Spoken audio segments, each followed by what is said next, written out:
नमस्कार, स्वागत है आप सभी का बिहार 10x न्यूज में। अगले कुछ मिनटों में हम आपको बताएंगे बिहार की आज की 10 सबसे बड़ी और सबसे असरदार खबरें, जिसमें शामिल होंगी नौकरी, शिक्षा, रोजगार और मौसम से जुड़ी खबरें। साथ ही साथ जिक्र करेंगे बिहार की पॉलिटिक्स की, जो आपके लिए जानना बेहद जरूरी है। तो चलिए शुरुआत करते हैं पहली खबर से।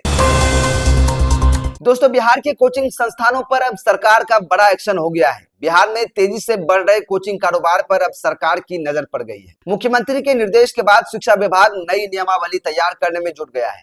अब राज्य के सभी कोचिंग संस्थानों को अपने यहाँ पढ़ने वाले छात्रों का पूरा डाटा जिला प्रशासन को देना होगा। नियमों का पालन नहीं करने वाले संस्थानों पर कार्रवाई की जाएगी। सरकार यह भी सुनिश्चित करना चाहती है कि स्कूल और कॉलेजों के निर्धारित समय के दौरान नियमित छात्रों की कोचिंग कक्षाएं न चलें। आंकड़ों के मुताबिक बिहार में 6,000 से अधिक कोचिंग संस्थान संचालित हो रहे हैं और 50% से ज्यादा छात्र कोचिंग पर निर्भर हैं। ऐसे में यह फैसला शिक्षा व्यवस्था में बड़ा बदलाव ला सकता है। गांव में रोजगार को बढ़ाने के लिए 6715 करोड़ का बजट पास कर दिया गया है। दोस्तों, बिहार के ग्रामीण इलाकों के लिए अच्छी खबर सामने आई है। केंद्र सरकार की नई योजना वीबीजी रामजी के तहत बिहार को 6,715 करोड़ रुपए का अंतरिम बजट मिलने जा रहा है। इस योजना का उद्देश्य गांवों में रोजगार और आजीविका के अवसर बढ़ाना है। राज्य सरकार ने अकुशल मजदूरों के लिए लगभग 1890 करोड़ रुपए अलग से निर्धारित किए गए हैं। ग्रामीण विकास मंत्री श्रवण कुमार ने बताया कि योजना को 1 जुलाई से लागू करने की तैयारी लगभग पूरी हो चुकी है। खास बात यह है कि मनरेगा के अधूरे कार्य को भी इसमें शामिल किया जाएगा, जिससे विकास कार्यों को गति मिलने और हजारों ग्रामीण परिवारों को रोजगार का लाभ मिलेगा। दोस्तों, बिहार के सबसे बड़े सरकारी अस्पताल पीएमसीएच ने एक नई डिजिटल पहल शुरू की है। अब पोस्टमार्टम रिपोर्ट तैयार होने के बाद सीधे संबंधित थाने और अधिकारियों तक ऑनलाइन भेजी जाएगी। इसके लिए मेडलीपर नाम का विशेष ऐप विकसित किया गया है। अभी तक पुलिसकर्मियों को रिपोर्ट लेने के लिए अस्पताल के कई चक्कर लगाने पड़ते थे और कई बार 2 से 3 दिन का समय लग जाता था। नई व्यवस्था लागू होने के बाद रिपोर्ट मिनटों में उपलब्ध हो जाएगी। प्रतिदिन 10 से 12 पोस्टमार्टम करने वाले पीएमसीएच में यह कदम जांच प्रक्रिया को तेज और पारदर्शी बनाने की दिशा में महत्वपूर्ण माना जा रहा है।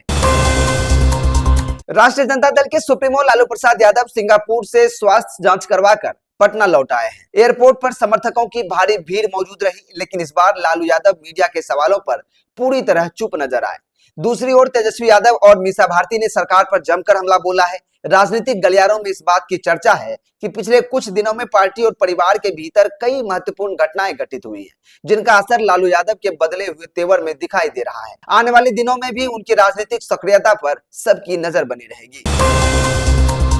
अब बिहार में अमूल लगाएगा 200 करोड़ रुपए का मेगा डेयरी प्लांट, जिससे लोगों को रोजगार मिलने की संभावना है। बिहार की डेयरी सेक्टर के लिए सबसे बड़ी खुशखबरी की बात यह है, फतवा औद्योगिक क्षेत्र में अमूल समूह से जुड़ी कंपनी लगभग 200 करोड़ रुपए की लागत से आधुनिक डेयरी प्रसंस्करण इकाई स्थापित करने जा रही है। करीब 13 एकड़ में बनने वाली इस परियोजना से दूध और अन्य डेयरी उत्पादों का बड़े पैमाने पर उत्पादन होगा। सरकार का मानना है कि इससे न सिर्फ राज्य की डेयरी क्षमता बढ़ेगी, बल्कि किसानों को बेहतर बाजार भी मिलेगा। इस परियोजना से लगभग 200 लोगों को प्रत्यक्ष और अप्रत्यक्ष रोजगार मिलने की संभावना है, जिससे स्थानीय अर्थव्यवस्था को भी मजबूती मिलेगी। दोस्तों, पटना में चल रहे विवाद को लेकर खान सर को राहत मिल गई है, लेकिन रोशन आनंद की मुश्किलें अब भी बढ़ती हुई दिख रही हैं। पटना के चर्चित कोचिंग विवाद मामले में अदालत ने खान ग्लोबल स्टडीज के निदेशक खान सर को फिलहाल राहत मिल गई है। अदालत ने उनकी गिरफ्तारी पर अगली सुनवाई तक रोक लगा दी है। वहीं ज्ञान बिंदु कोचिंग के निदेशक रोशन आनंद की जमानत याचिका खारिज कर दी गई है। अदालत ने पुलिस से केस डायरी और आपराधिक रिकॉर्ड की रिपोर्ट मांगी है। इस मामले पर छात्रों, अभिभावकों और शिक्षा जगत की नजर बनी हुई है, क्योंकि इसका असर राज्य के कोचिंग सेक्टर पर पड़ सकता है। अगली सुनवाई 20 जून को होगी। दोस्तों, क्या 15 जून को बिहार पहुंचेगा मानसून? आइए आपको बताते हैं। भीषण गर्मी और उमस से परेशान लोगों के लिए राहत भरी खबर है। मौसम विभाग के अनुसार बिहार में मानसून 13 से 15 जून के बीच प्रवेश कर सकता है। सीमांचल के रास्ते आने वाला मानसून धीरे धीरे पूरे राज्य में फैल जाएगा। हालांकि विशेषज्ञों ने इस बार सामान्य से कम बारिश की आशंका भी जताई है। अल नीनो के प्रभाव के कारण मानसून कमजोर रह सकता है, जिससे कुछ जिलों में संकट और सूखे जैसी स्थिति बनने की खतरा है। किसानों की निगाहें अब आसमान और मौसम विभाग की भविष्यवाणियों पर टिकी हुई है।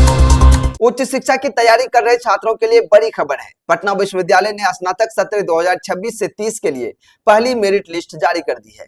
इस बार सबसे अधिक कट ऑफ राजनीतिक विज्ञान विषय में गया है, जहां सामान्य वर्ग के छात्रों के लिए 88.6% अंक तक चयन हुआ।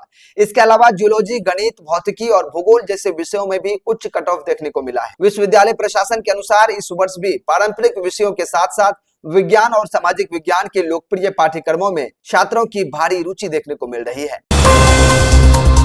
बिहार सरकार ने अनुसूचित जाति वर्ग के मेधावी छात्रों के लिए बड़ी घोषणा की है। नेशनल ओवरसीज स्कॉलरशिप योजना के तहत 123 छात्रों को पीजी और पीएचडी की पढ़ाई के लिए विदेश भेजा जाएगा।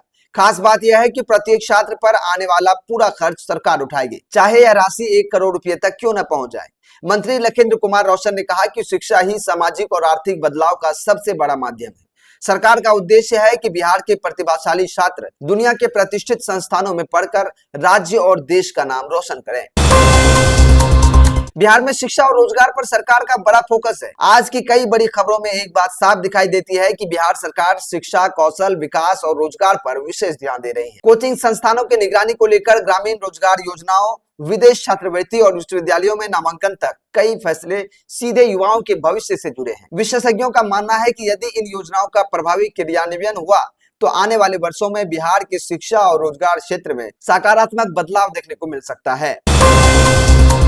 तो दोस्तों, ये थी बिहार की आज की 10 बड़ी और महत्वपूर्ण खबरें। आपको इनमें से कौन सी खबर सबसे ज्यादा महत्वपूर्ण लगी, हमें कमेंट करके जरूर बताएं।